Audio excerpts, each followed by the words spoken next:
Madam 3 महीने तक पागलों को सिखाऊंगा मैं। और 500 रुपए जुर्माना। 500 पागल बोलने का? 1000 रुपए। अरे पागल तो सभी बोलते हैं। 2000 रुपए।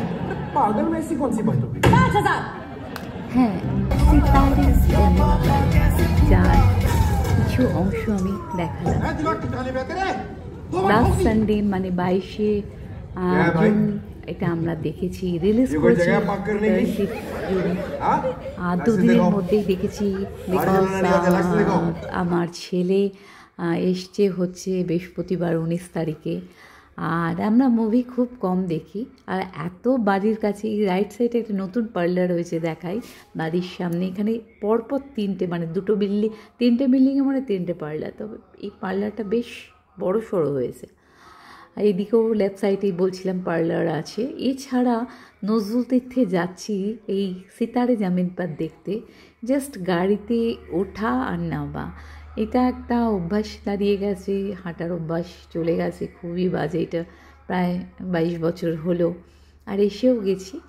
তো নজরুল তীর্থ অ্যাকচুয়ালি যদি উল্টো অপোজিটেই, আমাদের অপোজিট রোডে আমরা থাকি। যদি সোজা কোনো রোড থাকতো তো আমাদের বাড়ি ওখান থেকে জাস্ট ডিস্টেন্স 1.5 থেকে 2 মিনিট হতো, বিকজ এতটাই কাছে। বাট সেটা নেই আমাদের। জাস্ট আমাদের ইস্টার্ন হাইয়ের সামনে আবার আমাদের রাইট সাইডে টার্ন নিয়ে আমাদের ঘুরে আসতে হয় বলে 4-5 মিনিট লাগে। আর নজরুল তীর্থে এর আগেও আমি এসেছি আর বারবার দেখাই। ভেতরটা ভীষণ ভীষণ সুন্দর, মানে সত্যি সুন্দর। তবে আশা খুব কম হয়। কথায় আছে না, যেগুলো মানে যেটা নিয়ে থাকে সেগুলো তারা ইউজ করে না। যেমন বলে, কথায় বলে ময়রারা মিষ্টি খায় না, শুনেছি ছোটোবেলার ঠাকুমা দিদার মুখে। তো সেরকমই ব্যাপার। এসছি 9 বছর হলো, 2016 মানে 16-এ। তারপর ওই ছেলেকে নিয়েই দেখা আলাদিন ইংলিশ মুভি, নজরুল তীর্থ। তো তখন এসেছিলাম। মাঝে একবার কবি নজরুলের বার্থডেতে এসেছিলাম। কিন্তু ওই রোজই পাস করি, বিশেষ করে মানে আমাদের তো এটাই মেন রোড, বিশ্ব বাংলা সরণি। যখন ফিরি তো একদম গায়ের ওপর দিয়ে ফিরি। নজরুল তীর্থের রাইট সাইডে টার্ন নিলেই আমাদের পরে, যেটা ইস্টার্ন হাইয়ের রাইট সাইডে টার্ন নিলেই আমাদের বাড়ি, ওখান থেকে 2 মিনিট। আর যাইও যখন এই রোডটা এই সাইড দিয়ে যাই তো দেখতে পাই প্রচুর ভিডিও, প্রচুর লাইভ। এই 9 বছরে আমি দেখিয়েছি। মুভিটা সত্যি খুব ভালো আর মনোমুগ্ধকর মুভি। বারবারই বলবো, আমির খানের মুভি সম্বন্ধে আমার কিছু বলার নেই। যারা দেখেন জানেন, যারা দেখেননি আমি বলবো অবশ্যই দেখুন। ফ্যামিলি মুভি, অবশ্যই সবাইকে নিয়ে দেখার মতন একটি মুভি। অ্যাকচুয়ালি আমরা মুভি খুব কম দেখি, যা দেখি টিভিতে সেটাও খুব কম। আমরা আজ 22-23 বছরে, বিয়ের আগে জাদু একটা দেখেছি হবে, আর এই আমাদের মুভি শেষ হয়েছে। তো আমরা বেরোচ্ছি। বারবারই বলছি নজরুল তীর্থর ভেতরটা কিন্তু ভীষণ সুন্দর। অ্যাকচুয়ালি মুভি দেখার ব্যাপারটাই বলি, ওটা একদমই হয় না। ছেলেকে নিয়েই দেখা।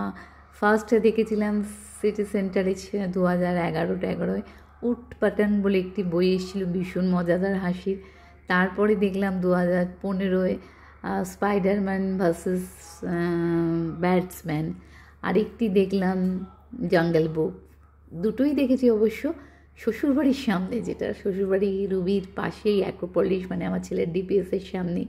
ওই দুটো দেখেছিলাম। 2018 দেখেছিলাম আলাদিন ইংলিশ মুভি নজরুল তীর্থে, তখন তো আমরা এখানেই থাকি।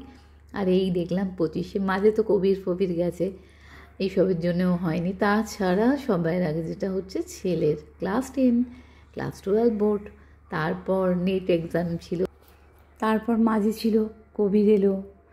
2 বছর তো ভাবাই যায় না মুভি সম্বন্ধে কিছু যাব। তবে এটা কিন্তু ভীষণ ভালো লেগেছে, ভীষণ মন জয় করেছে সিতারে জামিন পার। বারবার বলছি যে এটা সবাইকে নিয়ে প্রতিটা মুহূর্ত এনজয় করা।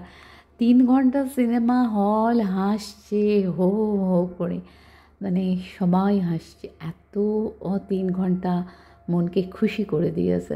তো মাঝে মধ্যে এরম মুভি যেমন আমরা দেখি না, তবে দেখলে ভালো লাগে। আর যখনই আসি না তখন ঠিক করি এত বাড়ির কাছে কোনো ব্যাপারই না, আসবো, কিন্তু হয় না। এখানে প্রায় 7-8টা স্ক্রিন রয়েছে, 3-4 রকম মুভি তো চলেই। তার সঙ্গে অ্যাক্সেস মল, ওটাও তো একই ডিস্টেন্স, বরঞ্চ আরও কম। ওখানে অনেকগুলো স্ক্রিন, 3-4 রকম মুভি চলে। তাছাড়া ডাউন টাউন একটু, ওটা ওই 7-8 মিনিট ডাউন টাউন চলে। আর একটা কথা বলি, কলকাতা গেট তো আমি সবসময় ভিডিও করি, মানে আমি যখনই সেন্ট্রাল মল যাই বা ক্রোমা যাই, আমার বাড়ির রাইট নোভোটেল যাই, আমরা আরেকটু এগিয়ে বাড়ি ছাড়ি কলকাতা গেট, জাস্ট ওই গাড়িতে 3-4 মিনিট। তো এখনও ওটা হয়ে গেছে প্রায় কোভিডের আগেই। ওর ওপর একটা রেস্টুরেন্ট আছে, মানে ওখানকার আজও যায়নি, রোজই বলি যাবো, কিন্তু ওই বললাম ওর তলা দিয়ে মনে হয় মাসে অন্তত 3-4 বার CC2 বা ওইদিকে গেলে পাস করি। কারণ ওইদিকে তো আমাদের যাওয়ার ব্যাপার বেশি থাকে না, CC2 এর দিকে যখন কোনো CC2 প্যান্টোলস যাই তখনই। এই দিকটাই আমাদের সব, চিংড়িঘাটা, শ্বশুরবাড়ি, রুবি বা ধর্মতলা গেলে সব কিছু এদিকে তবুও যাওয়া হয়। মাসে 5-6 বার কলকাতা গেটের তলে অন্তত আমার হয়, হাজব্যান্ডের হয়তো বেশি হয়। তো রোজই ঠিক করি কলকাতা গেটে উঠবো, যখনই গাড়ি নিয়ে নিচ দিয়ে যাই, অথচ সময় করে আর হয়ই না। এটাই হয়, এখন লাইফ খুব ব্যস্ত, আর ছেলের পড়াশোনা, তারপরে ছেলে যখন থাকে না তখন আমরা নিজেরাও হয়তো অতটা আগ্রহী নই। তো এই রাস্তা তো সবসময় এই রাস্তা দিয়ে যাতায়াত করি। হাজব্যান্ডকে তো এভরিডে, বা ছেলে যখন DPSে পড়তো 11, 12, 9, 10 সবই, তো মাঝে কোভিডের জন্যে কিছু তো অনলাইন ক্লাস হয়েছে, তার মধ্যে খুবই কম হয়েছে। তো আমরা প্রায় এসেই গেছি। তবে অ্যাকশন এরিয়া 1 প্রথমেও যখন 2016তেও যখন কনজেস্টেড ছিল, এখন প্রায় 11:30 বাজে, এখনও কিন্তু এটা হচ্ছে আমুলের সমস্ত ডিপো যাকে বলে, মিল্ক থেকে, তাছাড়াও এক্সট্রা অন্য জিনিসও পাওয়া যায়। আর এইটা একটা বুটিক, এগুলো তো বন্ধ হবে, কিন্তু ওটা খোলা আছে। পার্লার তো অবশ্যই 9টা 9:30টায় বন্ধ হয়ে যায়। এখানে এই বিল্ডিংয়ের আগেই মেডিকেল স্টোরসগুলো খোলা আছে। তো এখানে মানে একেবারেই অন্যরকম, ভীষণ বিজি এরিয়া হয়ে গেছে। পাশেই সেক্টর 5 একটা, ওটা একদম পুরো মানে কি বলবো, অফিস পাড়া। তো ওখানেও অনেক 5 স্টার হোটেল রয়েছে, 4 স্টার হোটেল রয়েছে, প্যান্টোলস রয়েছে। তো আর 6 কিলোমিটারের মধ্যে রয়েছে আমাদের রাইট সাইডে 3 কিলোমিটার করুণাময়ী, আর তারপরেই রয়েছে আমাদের CC1। সেটা তো আমাদের খুঁজতে যাওয়া হয় না, কারণ আমাদের বাড়ির সামনেই প্রচুর যে মল রয়েছে, অ্যাক্সেস মল, DLF গ্যালারিয়া, IBM রয়েছে মোর, তাছাড়া লাইফস্টাইল গ্যালারিয়ার এই অ্যাক্সেসের পাশেই রয়েছে। তারপরে এমনি তো রয়েছেই আমাদের রিলায়েন্স ফ্রেশ, রিলায়েন্স স্মার্ট বাজার, আর কত যাবে, যেগুলো কাছে হয় বলাই হচ্ছে না, সেগুলো যেগুলো প্রয়োজনের জন্য আমরা যাই। ঘোরা বলে দেওয়াটা একেবারেই বন্ধ হয়ে গেছে। ওই মানে কি দেখে বাইরে থেকে দেখে হ্যাবিচুয়েটেড হয়ে গেছে, কমন জিনিস আমাদের, আমরা যেমন বাড়িতে থাকি, এটাও আমাদের পাশেরই জিনিস। তো যাই হোক, মুভিটা খুব এনজয় করেছি, বারবার বলবো, বসে বসে কিছু ভিডিও করেছি, কারণ ওই মুভিটার ট্রেলারটা আমি কিছু দেখে নিয়েছিলাম ইউটিউবে, ভীষণ ভালো লেগেছিলো। তো 2 দিনের মধ্যেই দেখেছি, ফ্রাইডে রিলিজ, সানডে দেখেছি ইভিনিংয়ে। তো 8টা-11টা, তো 11টায় ঠিক শেষ হয়েছে। আর বাড়ি আস্তে আস্তে বেশ, তারপরে কিছু ফটো তুলেছি, ভেতরটা বেরিয়েছি ওখান থেকে ওই 11টা-15 করে সাব হয়ে দিয়ে এসে গাড়িতে জাস্ট ওই 5-6 মিনিট। তো যারা মুভি দেখতে ভালোবাসেন, দেখেনও না, আমি বলবো দেখলে কিন্তু খুশি হবেন, মনটা ভরে যাবে, আর ভালো লাগবে। আর নিউটাউন সম্বন্ধে কত বলবো, নিউটাউন, অ্যাকশন এরিয়া 1, 2ও খুব সুন্দর, 3 মোটামুটি একটু ফাঁকা।